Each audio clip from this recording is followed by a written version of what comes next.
My childhood friend and I are both show-offs. I've had to get first place since I was little, where I'd feel uncomfortable all over. And my childhood friend is even more of a show-off than me. He not only has to get first place, but he has to make it look effortless. We competed so intensely that we broke the city record. After getting first place so many times it became boring, we lost interest. So after transferring to the province's top elite class, we immediately asked about the highest scores here. Our classmates waved us off, telling us not to dream. Forget about first and second place. Our top two are a pair, the academic twin stars. Oh, and third place is off limits too. We have an eternal third place holder, never changes. The homeroom teacher thought we were transfer students with connections, coldly shoving us toward the trash can. New students sit in the back. This is the province's strongest class. Stay quiet and don't drag down our average. My childhood friend and I exchanged glances. We weren't angry. We were thrilled to the point of getting goosebumps. Academic twin stars? We'll gladly take that title. The classmate explaining things to us kept rambling. Anyway, forget about the top spots. Fourth place isn't for you either. That's the homeroom teacher's daughter. Fifth is impossible too, because I'm fifth. My childhood friend Ryan and I looked at each other with mutual understanding. We weren't anxious at all. We were abnormally excited. Finally, we wouldn't just be competing with each other. We could start competing with others. At our old school, we got first place so easily we had nowhere to show off. Life was meaningless. Just then, a middle-aged woman in a teacher's suit walked in. Our homeroom teacher. She saw us two transfer students, looked disgusted, and pointed toward the trash can. You two new ones, sit in the back. We frowned. Where we sat didn't matter, but that spot. The seat by the trash can was usually reserved for the worst students in advanced classes, meaning we'd have to do all the chores, taking out trash, cleaning, everything. I coldly said, there are so many empty seats in front. Why do we have to sit there? The homeroom teacher sneered. Poor students should know their place. In our rocket class, grades are the only standard. Ryan and I laughed in anger. We're poor students? The homeroom teacher looked down at us condescendingly and asked back, what else? The semester's half over. Would good students transfer at this time? Besides, getting into our rocket class requires an exam. You didn't even take the test and got in through connections. So behave yourselves. I understood. She thought we were relationship hires who got in through backdoor connections. Makes sense. The fact that we got specially recruited by the principal himself due to our incredible scores, a small homeroom teacher probably didn't know about that. That familiar urge to show off started stirring in my heart. I cleared my throat. Teacher, is there a possibility that we didn't need to take the test? The homeroom teacher acted like she heard a joke and scoffed. Didn't need to take the test? Do you know what our school's test exemption requirements are? You'd need to be a genius with scores that completely dominate others, leading by at least dozens of points. She looked us up and down and rolled her eyes. Just you two? Not only are your grades poor, but you also like to brag and show off. Your character is questionable too. Ryan immediately got angry, but I grabbed him and shook my head. I lowered my voice. Forget it. If we argue with the teacher, even if we're right, we'll be wrong. Let's let our grades do the talking. The school had small tests every 2 days and big tests every 3 days. Were we afraid we wouldn't get a chance to prove ourselves? After the homeroom teacher left, the fifth place student who had been enthusiastically explaining things to us earlier moved away in disgust, muttering, how unlucky. I wasted half the day talking to two relationship hires. I thought they were some kind of transfer student academic stars. We didn't respond. After sitting down, we took out our textbooks and started studying. Let grades do the talking? Perfect. We loved letting our grades do the talking. Just thinking about everyone's amazing expressions when the results came out made me feel thrilled to the point of getting goosebumps. The more I thought about it, the more excited I got. The more excited I got, the more I thought about it. Ryan beside me was the same. After all, our favorite thing to do was show off. The kind that would shock everyone, earth-shattering showing off. I opened my book and started with the table of contents. Going through the overall framework first was my habit. Ryan was also good at showing off. He pulled out a competition book and started reading with his chin propped up. Just reading, not writing. The classmate next to us couldn't stand it and mocked. Reading competition problems without writing, treating it like a novel. That girl too, drawing 2 lines on the table of contents means she's finished studying. Just putting on an act. Don't fool yourselves. We remained completely calm. To be show-offs, you need to have the awareness of being discussed by ordinary people, but we were also seriously studying. After all, we heard this rocket class's strength wasn't to be underestimated. Underestimating opponents is a show-off's biggest taboo. If we failed, it would be utterly humiliating. Second period, the homeroom teacher, who was also the math teacher, came in with test papers and announced, pop quiz this period. I was delighted. The chance to prove ourselves came so quickly. When the papers were handed out, I started writing with ease. Halfway through the exam time, Ryan and I almost simultaneously stopped writing, got up, and turned in our papers. Everyone stared at us in bewilderment. The homeroom teacher was startled. She looked up, and after seeing it was us turning in papers, her expression changed from surprise to disdain. What? Turning in papers this early? Too many problems you couldn't solve? This is the difficulty level of our rocket class problems. If you can't adapt, get out and go to a regular class. I said directly, teacher, grade them on the spot. The homeroom teacher picked up our papers with a very dismissive tone. With your level, I can tell you scored in the dozens just by glancing. She glanced a few times and suddenly froze. Then, unconvinced, she pulled out the answer key and compared back and forth while grading. She looked several times repeatedly. Finally, she said in disbelief, perfect score? Both papers are perfect scores? The whole class erupted. The homeroom teacher snapped back to reality, slammed the papers on the desk, her tone becoming sharp. You cheated, didn't you? Come on. Did you get the answers beforehand, or did you copy from each other? I smiled and pointed to the essay questions on the papers. Teacher, look carefully. Our 2 solution methods methods are not only different from each other but also different from the standard answers. How could we have copied? The homeroom teacher looked down several more times, her face alternating between green and white. She suddenly remembered something. Was this test too easy? Then she started calling names, calling the first and second place students in the grade, plus several math top students. If you few are finished, turn in your papers. I looked over following her gaze. I saw the legendary academic twin stars, a boy and a girl. The two walked past us with their papers, their eyes contemptuous, like looking at garbage. My curiosity about strong opponents instantly disappeared. Although Ryan and I show off, we only compete with ourselves and never look down on others. The homeroom teacher quickly graded their papers but didn't speak for a long time. The academic twin stars confidently asked, "Teacher, what are our scores?" The homeroom teacher's expression was strange. She hesitated, then looked at the grades. First place, Kevin, 142. Then looked at second place, Sophie, 137. As for the remaining few, none exceeded 140 points. Those top students' faces immediately turned red. Sophie reacted first, smiling. This test was quite difficult. The last two big problems were beyond our curriculum. We haven't learned that yet. Kevin immediately followed up. Right, you two must have had faster progress at your previous school and learned this ahead of time. I made a sound of surprise, acting shocked. Didn't the teacher just say the test was too easy? Ryan delivered the finishing blow. So is it difficult or easy? Why don't you get your story straight first? Kevin's face darkened, and Sophie bit her lip and stopped talking. The homeroom teacher looked through all the problems from beginning to end. She seemed to find a breakthrough, threw down the paper, and sneered. This test is indeed very difficult, but I've taught math for so many years. With this difficulty level, turning in papers this early and still getting perfect scores is absolutely impossible. If you want to cheat, at least use your brains and consider the logic, she said coldly. Cheating and not admitting it is a character problem. Poor grades can be improved, but poor character makes you scum in society. Students immediately chimed in below. No wonder they had to transfer schools. Maybe they got caught cheating at their old school. Probably stole the answers. So disgusting. I looked directly into the homeroom teacher's eyes without backing down. Cheating requires evidence. We can solve problems on the spot. If we can't, we'll drop out immediately. Ryan followed up. Sure, but if we do solve them, teacher, what then?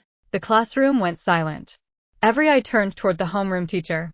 Ryan crossed his arms and grinned. Sure, but if we do solve them, teacher, what then? The teacher's face stiffened. What then? She repeated. I nodded. You accused us of cheating in front of the entire class. If we're innocent, there should be consequences for making false accusations too. A few students exchanged nervous glances. The teacher obviously hadn't expected us to push back. Finally, she snorted. Fine. She walked to the podium and pulled out a thick stack of papers from her briefcase. These are problems from a provincial mathematics competition training camp. They aren't in the curriculum. She slammed them onto the desk. If you can solve them here, right now, I'll apologize publicly. Ryan's eyes lit up. I almost laughed. Competition problems? That was our favorite kind. The teacher handed us the papers. The moment I glanced at the first page, I relaxed. Ryan looked over and immediately started smiling. The questions were difficult. For normal students. For us, they were entertainment. The class watched as we sat down and began writing.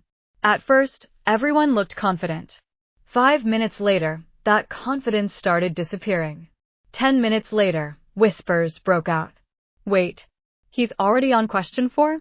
That's impossible. The eternal fifth-place student rubbed his eyes. I haven't even understood question 1 yet. Kevin's expression gradually became uglier. Sophie kept staring at our papers. 20 minutes later, Ryan stood up. I'm done. The room exploded. Already? No way. The teacher grabbed his paper immediately. Her confident expression vanished after reading the first solution. Then the second. Then the third. Her hand started trembling. Every answer was correct. Every step was complete. And some solutions were even shorter than the official answer key. The room became deathly quiet. A few minutes later, I finished too. The teacher graded mine without saying a word. When she reached the last page, she simply stood there, frozen. Ryan looked at her. Teacher? No response. I smiled. Teacher, what were our scores? The teacher slowly lowered the papers. Perfect. The class erupted. Some students nearly stood up from their seats. The fifth-place student shouted first.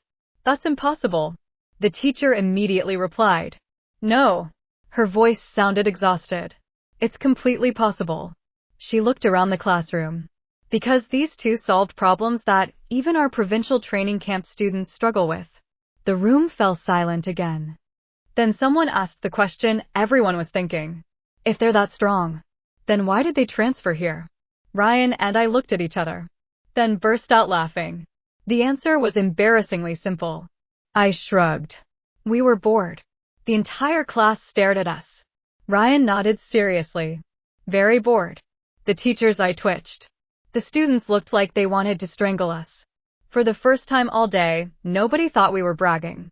Because the evidence was sitting right in front of them. The teacher slowly walked to the front of the room. She took a deep breath, then bowed her head. I'm sorry. The entire class gasped. The notoriously arrogant homeroom teacher had actually apologized. She looked at us. I wrongly accused you of cheating. I apologize. Ryan and I exchanged glances, then nodded. Accepted. The teacher straightened up. For a moment, nobody spoke. Then she suddenly pointed toward the front row. Kevin. Move. Kevin blinked. What? Move your desk. The entire class froze. The teacher pointed again. First row. Then she pointed at Ryan and me.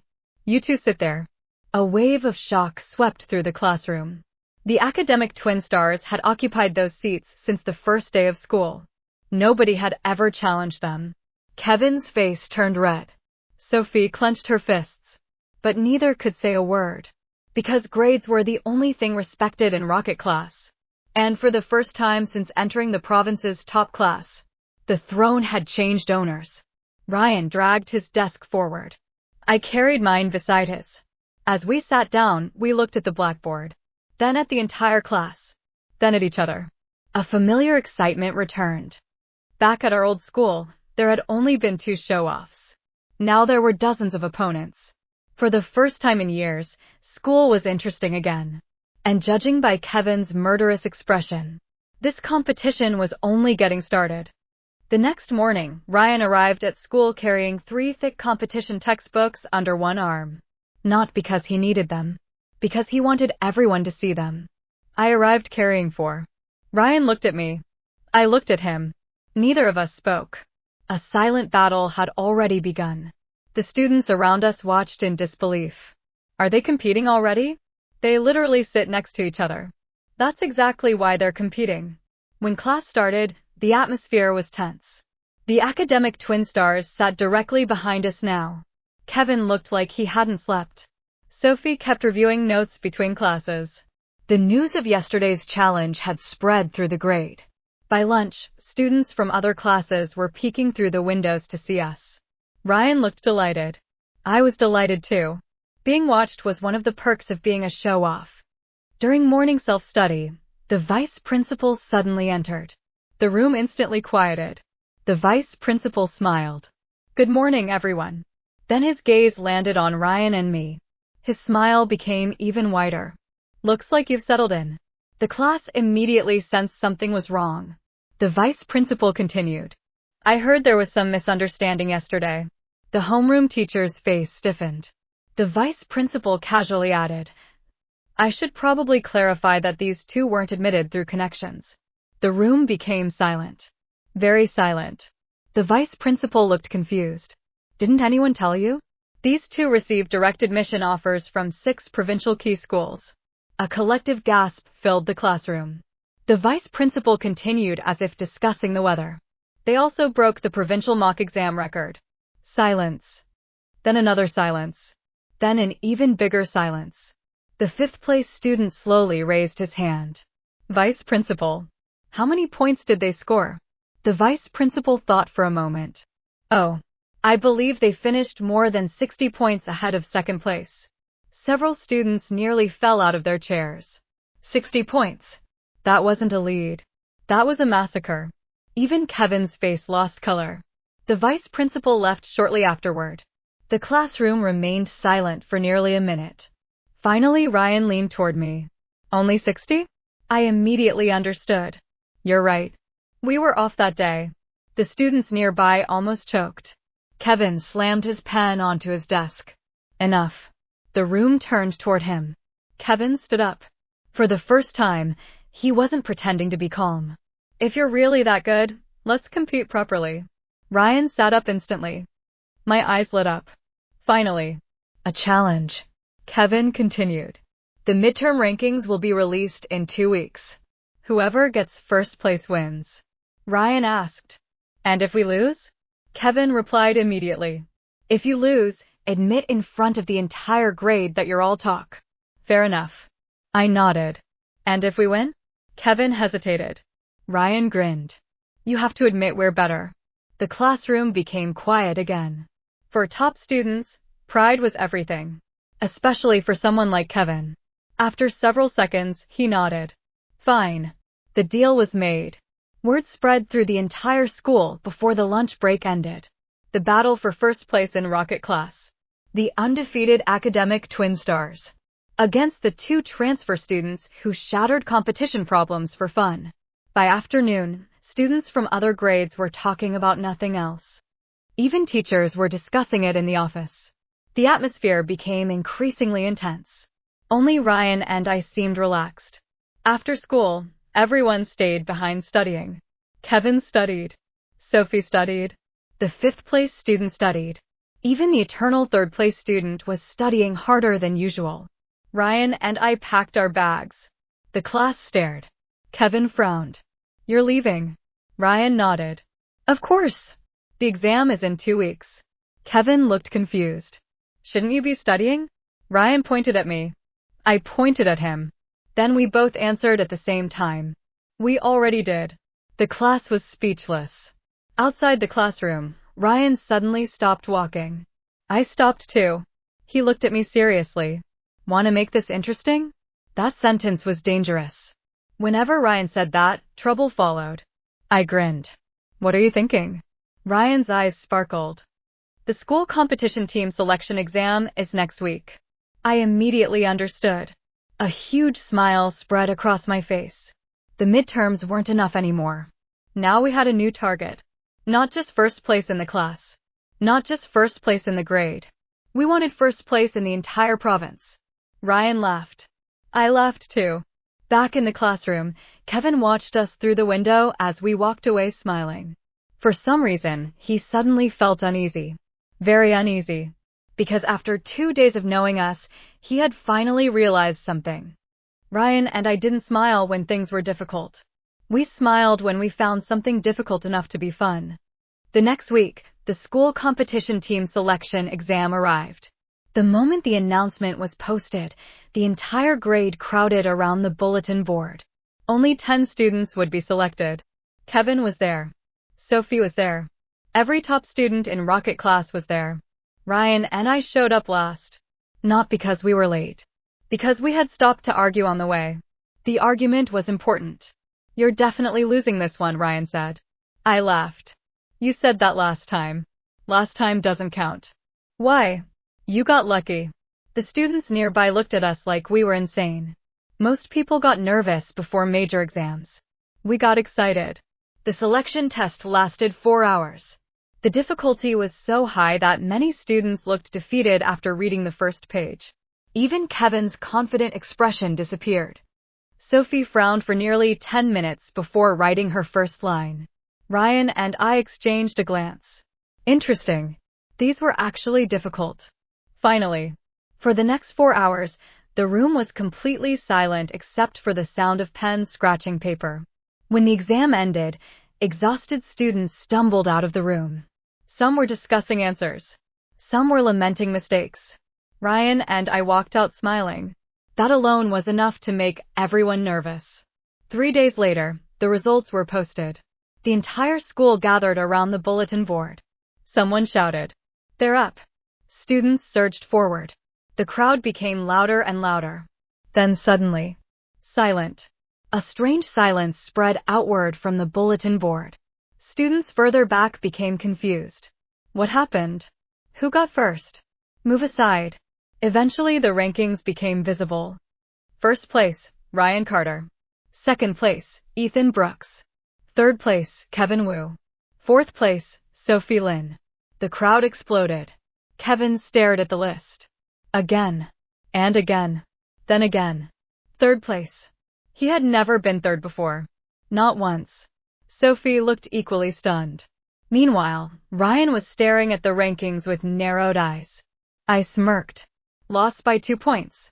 Ryan looked annoyed. One careless mistake. I immediately laughed. Sounds like an excuse. It is an excuse. Still lost. Ryan glared at me. I grinned. For us, second place wasn't humiliating. Losing to each other happened all the time. What mattered was that someone had won. And next time, we'd fight again. The teacher responsible for the competition team approached us. He was an elderly man with silver hair and sharp eyes. He looked at our scores, then at us, then back at the scores.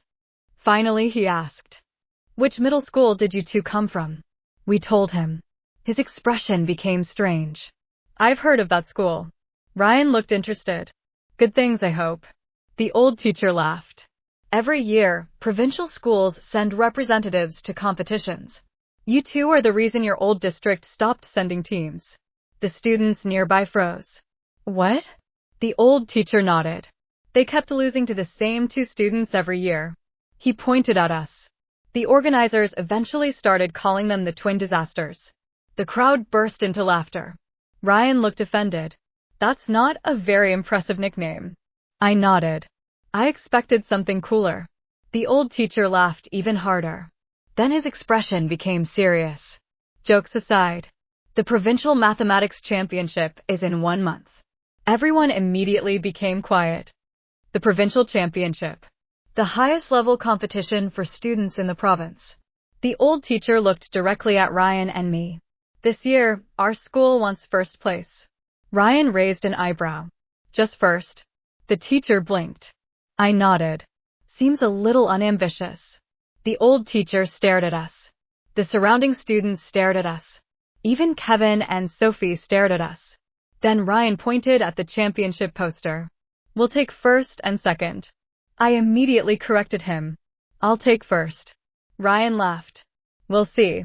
For a moment, nobody spoke. Then the old teacher suddenly started laughing. Loudly. For nearly 30 seconds. Finally, he wiped his eyes. "I understand now." "Understand what?" I asked. The old teacher smiled. "Why the principal personally recruited you." He looked at the other students. "Most top students are afraid of failure." Then he looked back at Ryan and me. "But these two." His smile widened. "They're afraid of being bored." The entire crowd fell silent. Because after watching us for a week, everyone realized it was true. Most students studied to get good grades. Kevin studied to stay first. Sophie studied to maintain her reputation. But Ryan and I? We studied because we were chasing the feeling of finding someone strong enough to challenge us. And for the first time since transferring, we had a feeling that somewhere in the province, someone might actually be able to make us sweat. The thought alone was enough to make both of us smile. Which meant trouble was coming. Trouble arrived sooner than expected. The following Monday, the competition team gathered in the school's training room. The room itself was legendary. Past champions' photos covered the walls. Provincial medals hung inside glass cases. At the very center was a huge board displaying the school's best competition results from the last 20 years. Ryan and I walked in. The first thing we did was look at the highest score ever recorded. The second thing we did was look at each other. The third thing we did was smile. The coach immediately got a headache. "Don't tell me." Ryan pointed at the board. "We're going to break that." I nodded. "Probably by a lot." The coach pinched the bridge of his nose. Kevin, Sophie, and the other team members had already gotten used to us by now. Nobody even reacted. That was the scary part. People were starting to treat our outrageous statements as normal. The coach handed out a stack of papers. "This is a diagnostic test." Ryan looked disappointed. "Only one." The coach ignored him. "These are actual provincial-level problems." My interest immediately returned. The room fell silent as everyone started solving. An hour later, Kevin was sweating. Sophie was chewing her pen. Several students had already given up on 2 questions. Ryan and I were still writing. Not quickly. Not slowly. Just steadily. The coach quietly walked around checking everyone's progress. When he reached our desks, he stopped. Then stopped again. Then doubled back. The expression on his face gradually became stranger. Finally, he looked at Ryan. Then at me. Then at our papers. The solutions were different. The answers were the same.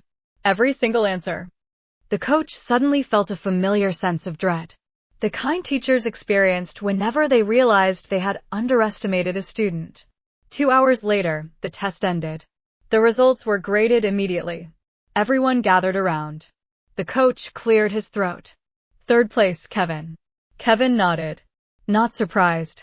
Second place. The room became tense. Ethan. I blinked. Ryan immediately burst out laughing. First place again. I rolled my eyes. By how much? The coach looked down. 1 point. Ryan laughed even harder. I wasn't upset.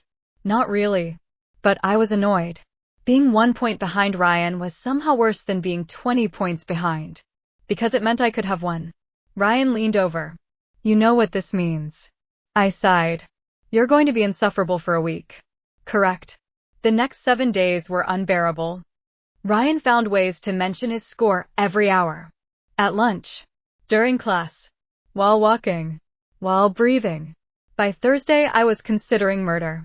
Then something happened. The provincial training camp rankings were released. The room was packed when the list arrived. Every school in the province had submitted their top students. Dozens of names. Dozens of schools. The strongest competitors anywhere in the province. Students crowded around the ranking sheet. The room grew louder. Then quieter. Then completely silent. Ryan frowned. I frowned too. For the first time since arriving at the school, neither of us was looking at first place. Because first place wasn't ours. Rank 1, Marcus Hale. Perfect score. Rank 2, Ryan Carter. Rank 3, Ethan Brooks. A perfect score. Not 198. Not 199. Perfect. Nobody had achieved one in years. The coach stared at the rankings. Kevin stared at the rankings. Sophie stared at the rankings. Ryan and I stared at the rankings. Then we both started smiling. The coach immediately recognized that smile. It was the same one we'd worn when hearing about the academic twin stars. The same one we'd worn before crushing the selection exam. The smile that meant we'd found prey. Or perhaps a predator. Ryan tapped the name. Marcus Hale. I nodded. Interesting. The coach quickly interrupted. Interesting? That's all you have to say. Do you understand who he is? We looked at him. The coach took a deep breath. 3-time provincial champion. He skipped 2 grades. He hasn't lost a mathematics competition in 4 years. The room fell silent. Even Kevin looked impressed. The coach pointed at the ranking. He got a perfect score. Ryan's grin widened. So did we once. The coach nearly choked. Not on this exam. Then we'll do it next time. The confidence in Ryan's voice was so absolute that several students actually believed him.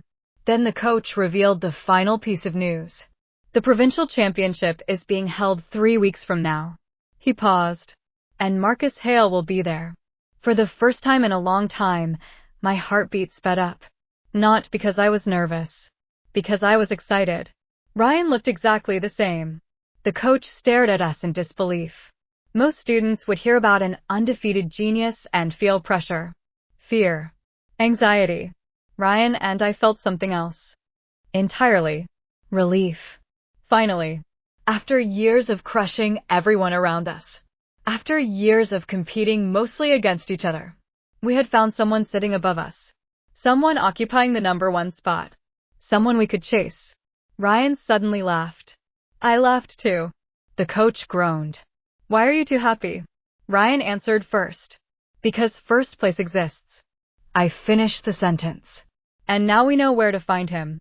Across the province, at another elite school, Marcus Hale looked down at the newest ranking report. His eyes stopped on 2 unfamiliar names. Ryan Carter. Ethan Brooks. Second and third place. 1 point behind him. For the first time in months, Marcus didn't turn the page immediately. Instead, he smiled. A small smile. Interested. Because he had just realized something. He might finally have competition. 3 weeks later, the Provincial Mathematics Championship began. Hundreds of students from across the province filled the auditorium. Ryan and I walked in carrying our admission badges. Almost immediately, people started whispering. Those are the transfer students. The ones who took first and second at rocket class.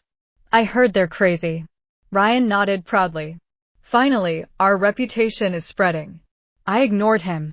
My eyes had already found the person sitting in the front row. Marcus Hale, the undefeated champion. At almost the exact same moment, Marcus looked up. Our eyes met. Nobody spoke. Then Marcus nodded once. Ryan grinned. I grinned back. The competition began. The first round was individual. 3 hours. 20 problems.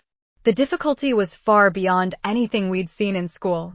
Students started dropping behind almost immediately. Half an hour in, some people were already staring blankly at their papers. An hour in, several competitors had given up entirely. 2 hours in, only 3 people were still writing steadily. Ryan, Marcus, me. When time was called, the auditorium exploded into conversation. The results were graded overnight. The next morning, everyone crowded around the ranking board. 3rd place, Ethan Brooks. 2nd place, Ryan Carter. 1st place, Marcus Hale. The difference? 1 point. 1 single point. Ryan stared at the board. I stared at the board. Marcus stared at the board. Then Ryan laughed. Not an angry laugh. An excited one. Again. I nodded. Again. For the first time in our lives, we had lost. And instead of being discouraged, we were thrilled. Finally, there was someone ahead of us. The championship wasn't over. The top 10 students advanced to the final round. This one was different. No standard problems. No memorized techniques. Pure problem solving. 5 questions. 5 hours.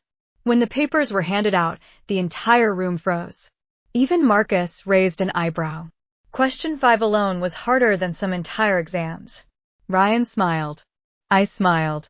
Marcus smiled. The invigilator looked terrified. 5 hours later, all 3 of us were exhausted. Actually exhausted. For the first time in years. The results ceremony was held that evening. Students filled every seat. Teachers lined the walls.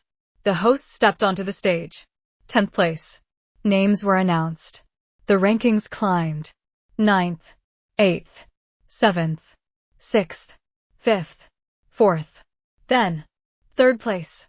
The auditorium became silent. Marcus Hale. The crowd erupted. Marcus himself looked stunned. For 4 years, he had never finished below 1st. Now he was 3rd. The host continued. 2nd place. Ryan and I looked at each other. Neither of us blinked. Ryan Carter. Ryan burst out laughing. I already knew.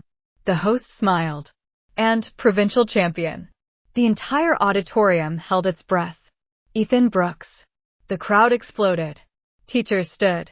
Students shouted. Flash cameras flashed. Ryan slapped my shoulder so hard it nearly dislocated. Marcus walked over and extended his hand. I shook it. He smiled. You got me. Ryan immediately stepped between us. Don't act like he's special.